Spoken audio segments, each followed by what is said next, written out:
Corsero subito a disseppellirla e quando aprirono la bara una macabra sorpresa. Tutta la stoffa del rivestimento era strappata e le sue unghie completamente distrutte.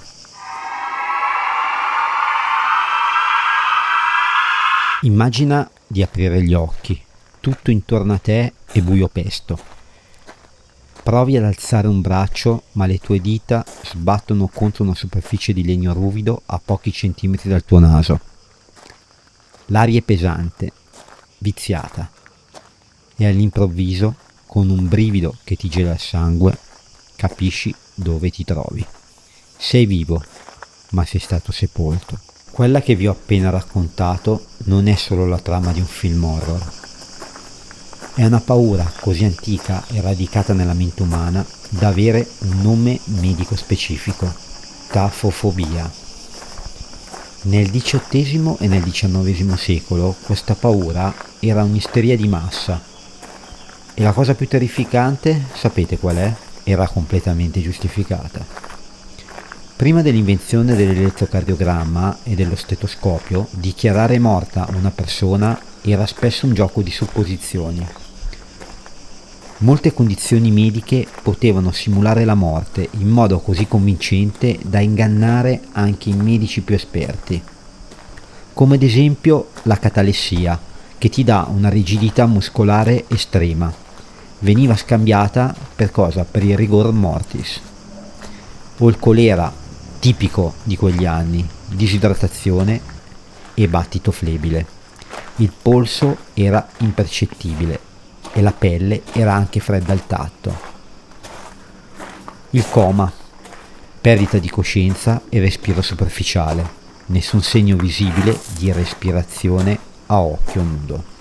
Pensate cosa voleva dire per quegli anni dichiarare una persona praticamente morta. Era un'impresa, era diventato quasi impossibile. Quando le epidemie colpivano le città, i cadaveri dovevano essere sepolti il più in fretta possibile per evitare i contagi. Questa fretta ha portato a storie agghiaccianti, alcune addirittura diventate leggenda, altre tragicamente documentate. Come nel 1705, Marguerite McCall morì, o così sembrava, a causa di una semplice febbre. Quindi immaginate in quegli anni morire anche per una semplice febbre, che cosa voleva dire. Fu sepolta rapidamente. Quella stessa notte dei ladri di tombe, tipici di quegli anni, dissotterrarono la sua bara per rubarle un prezioso anello che aveva al dito. Non riuscendo a sfilarlo, tentarono di tagliarle il dito. Il dolore lancinante svegliò Marguerite dal coma. I ladri fuggirono terrorizzati. Marguerite si alzò dalla tomba, camminò fino a casa e bussò alla porta. Suo marito, vedendola, morì di infarto sul colpo e fu sepolto nella tomba che le aveva appena lasciato. Sulla lapide di Marguerite si legge ancora oggi: vissuto una volta, sepolta due volte. Siamo nel 1891, in Kentucky, in America. La protagonista questa volta è Octavia Hatcher, che cadde in coma dopo la morte del suo neonato. I medici la dichiararono morta. A causa dell'ondato di caldo eccezionale, fu anche sepolta immediatamente, proprio per evitare la putrefazione. Pochi giorni dopo, altre persone in città iniziarono a mostrare gli stessi sintomi, per poi svegliarsi. Era una malattia del sonno causata dalla puntura di un insetto. Il marito di Octavia capisce subito e, in preda al panico, ordina di riesumare la bara. Aprirono il coperchio troppo tardi. Il rivestimento interno era tutto strappato, le unghie di Octavia completamente distrutte.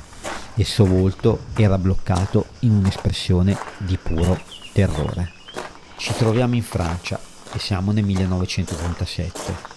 Angelo, 19 anni, ebbe un grandissimo incidente in moto. Fu dichiarato morto e sepolto.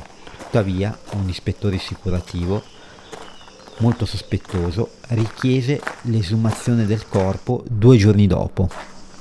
Quando aprirono la bara, il corpo di Angelo era ancora caldo. Grazie a un trauma cranico il suo corpo era entrato in uno stato di coma profondo che aveva ridotto al minimo il suo bisogno di ossigeno. Sopravvisse e divenne in seguito l'inventore di una bara di sicurezza moderna proprio per evitare tutti questi incidenti. Il terrore di un risveglio nel buio era così palpabile che tra il Settecento e l'Ottocento fiorì un vero e proprio mercato della sopravvivenza post-mortem. Se avevi disponibilità economiche potevi provare a comprarti una via di fuga acquistando le cosiddette barre di sicurezza. Il meccanismo più famoso, e forse più affascinante da immaginare, prevedeva un ingegnoso sistema di allarme sonoro. Provate a pensare alla scena. Al polso o alle dita del presunto defunto veniva legata una cordicella sottile e resistente.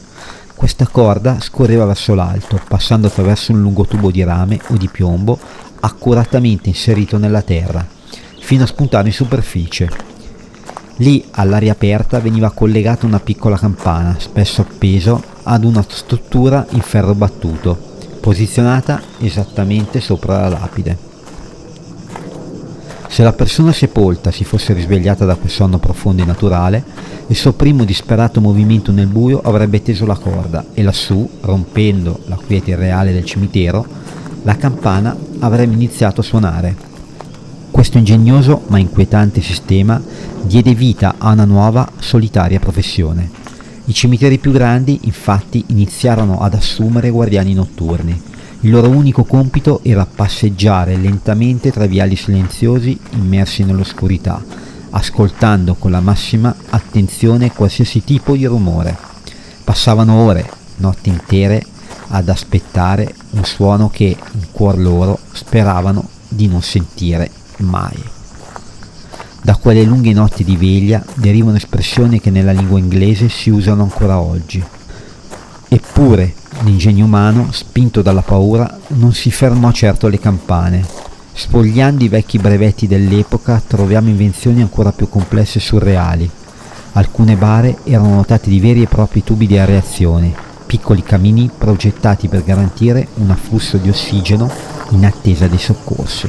Altre bare includevano scomparti segreti contenenti fiale di vino, scorte di acqua o di cibo per sostenere il malcapitato. Addirittura i modelli più costosi, vere e proprie opere di ebanisteria e meccanica, nascondevano persino leve interne e sistemi a molla. Se azionati, questi avrebbero permesso di sbloccare il coperchio dall'interno, trasformando la cassa di legno in una sorta di capsula per sfuggire all'oltretomba. Ma c'era un dettaglio macabro e spesso taciuto. In tutto questo elaborato sistema, il naturale processo di decadimento del corpo porta i muscoli a contrarsi e a subire spasmi post mortem. Questi movimenti del tutto naturali finivano molto spesso per tirare involontariamente la cordicella. Potete solo immaginare il brivido del guardiano notturno che nel cuore della notte sentiva suonare una campanella nel buio, per poi scavare freneticamente nella terra fredda e scoprire che la tomba era di fatto abitata solo da chi ormai apparteneva definitivamente al mondo delle ombre. Fortunatamente oggi questa paura è in gran parte infondata. La medicina moderna ha infatti reso la morte apparente un fenomeno rarissimo. Elettroencefalogrammi, monitoraggio cardiaco e soprattutto il processo di balsamazione moderno e le autopsie assicurano al 100% che chi finisce sottoterra ci arrivi senza vita. Eppure il pensiero ci sfiora ancora. Quando guardiamo un cimitero, proprio come adesso, una parte primordiale del nostro cervello non può fare a meno di chiedersi e se la medicina si sbagliasse ancora? Grazie per aver guardato. Se il video ti è piaciuto, lascia un mi piace e iscriviti al canale per non perdere altre storie ai confini della realtà.